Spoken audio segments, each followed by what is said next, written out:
Heureux les persécutés pour la justice, le royaume de Dieu est à eux. Ça, c'est la béatitude suivante. Donc, elle est au verset 10. La justice, d'abord, qu'est-ce que c'est? La justice n'est pas qu'une vertu chrétienne. Déjà, il faut la considérer d'un point de vue philosophique.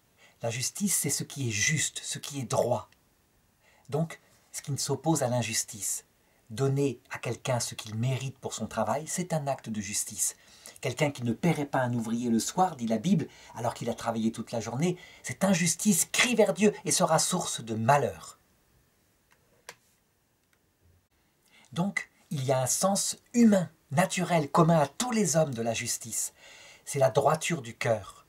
À savoir, on se comporte avec honneur. L'honneur, c'est pas la vanité. L'honneur, c'est selon le bien. Même quand on a affaire à quelqu'un qu'on aime bien, qui nous demande une faveur, si ce n'est pas bien, on ne le fait pas. L'honneur est une vertu qui fait préférer le comportement juste à l'amitié. Donc, à tous les achats qui pourraient se faire. Et c'est très rare comme comportement. On le voit la plupart du temps dans le monde, les choses marchent par cooptation. Ça veut dire que même dans l'église, un homme d'église va voir un autre qui est un copain qu'il a connu par exemple au séminaire et lui dit mettons du mal d'un autre qu'il connaît parce que son copain a le pouvoir d'appliquer une sanction. Eh bien celui qui doit appliquer une sanction, bien qu'il ait une grande confiance et une grande amitié dans le premier, s'il est droit, il dira je te fais confiance, mais, ce que tu me dis, je dois le vérifier de moi-même. Parce que la droiture de cœur consiste à agir selon ce qu'on a vu et pas selon ce qu'on nous a dit. Il peut y avoir, même chez un ami, quelque chose comme par exemple la volonté de se venger, etc. Ce comportement-là est très rare. La plupart du temps, on n'a pas le temps et donc on fait confiance aux paroles de ceux à qui on fait confiance. Être capable de mettre en cause une amitié au nom de ce qui est juste et droit, c'est évidemment se faire des ennemis et donc être persécuté. Il y a des persécutés pour la justice chez les païens, des hommes droits qui ont été jusqu'à donner leur vie pour la droiture de cœur. Ceux-là, véritablement, seront récompensés. Donc il ne faut pas voir, comme certains protestants, que la justice dont je vais parler maintenant, la justice selon Dieu. Dieu honorera celui qui s'est comporté droitement, même pour des motifs humains, et ce n'était pas pour lui, c'était parce que c'était droit. Pourquoi le Christ fera ça? Mais parce que, simplement, le Christ lui-même a été persécuté pour la justice jusqu'à la mort. Et donc, lorsqu'un être, qui ne le connaît pas encore en plus, a le même comportement, il le reconnaît. Il le récompense, il manifeste sa grandeur. Il n'est pas question pour lui de mépriser ce qui est droit dans le cœur humain. Même si cette justice humaine en elle-même ne sauve pas au sens surnaturel du terme, elle ne fait que préparer au salut qui, lorsque le Christ se manifeste, évidemment se réalise, puisque l'autre, celui qui ne le connaissait pas encore, reconnaît sa justice dans la justice du Christ. Quant à la justice du Christ en elle-même, surnaturellement, en quoi consiste-t-elle? Eh bien, je l'ai dit précédemment dans la précédente béatitude, elle consiste dans son message évangélique. À savoir que, le premier des commandements, c'est d'aimer Dieu de tout son cœur, de toute son âme et de toute sa force. On pourrait dire d'aimer Dieu et donc de préférer Dieu à sa femme. Non, c'est pas ça qu'il veut dire. C'est à cause de l'amour de Dieu que quand on est marié, sa femme passe en premier en tant que personne. Mais évidemment, si elle nous entraîne au péché, l'aimer et être capable de l'aimer suffisamment pour lui dire que dans ce péché-là, on ne la suivra pas, tout en l'aimant comme personne, donc plein de miséricorde, plein de volonté de pardonner. On le voit, cet amour, il est droit. Et évidemment, parfois, comme il est droit, eh bien, il peut même attirer des ennemis dans sa propre maison. Cette justice ne va pas s'exercer de manière, je dirais, dure. Elle s'exerce toujours, portée par les qualités qui font un chrétien.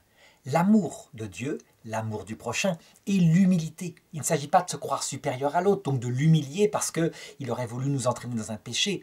Non, c'est pas ça. Quand c'est fait avec cet esprit-là d'amour, d'humilité dans la vérité. On peut dire que 80% des cas, l'autre est convaincu qu'il avait tort et il revient, il n'y a pas de persécution. C'est ce qu'on voit par exemple avec saint François de Sales, qui était le plus doux des hommes et qui arrivait à entraîner au bien, par sa parole suppliante, des gens qui allaient se faire du mal. Ce qui est certain, c'est que la plupart du temps, lorsqu'on agit droitement, comme je l'ai indiqué, avec ce sens de Dieu, on s'attire aussi des ennemis.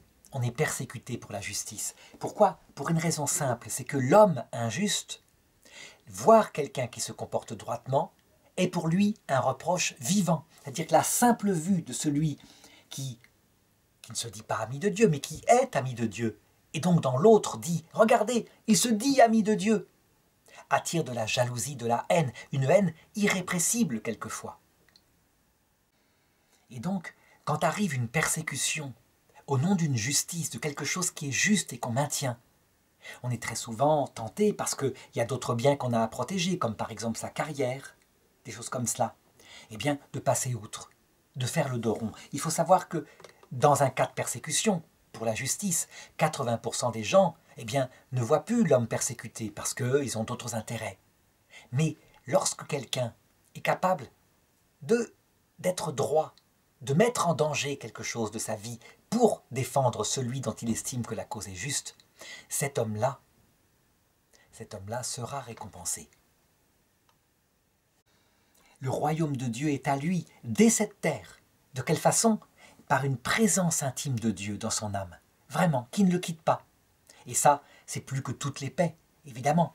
Si cet homme-là, en plus, aime Dieu plus que tout, plus que sa propre vie, alors il est en paix, rien ne peut le séparer du Christ.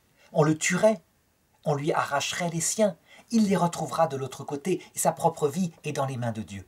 C'est évidemment un détachement extrêmement rare. On voit la mesure de l'attachement de quelqu'un au Christ, à la mesure de ce qu'il est capable de subir pour la justice. Et il y a des hommes qui sont capables de donner leur vie pour ce qu'ils estiment droit. Quand c'est la vraie justice de Dieu que j'ai décrite, donc l'amour de Dieu, l'amour du prochain, l'humilité, alors c'est formidable. Mais parfois, on se fourvoie, on croit être dans la justice de Dieu, servir la justice de Dieu et la justice en soi, alors que, en fait, on se trompe de chemin. Il faut penser par exemple à saint Paul, qui, au nom de son amour pour Dieu, persécutait les chrétiens. Eh bien, cet homme-là, qui se fourvoie, ne sera jamais damné pour une erreur.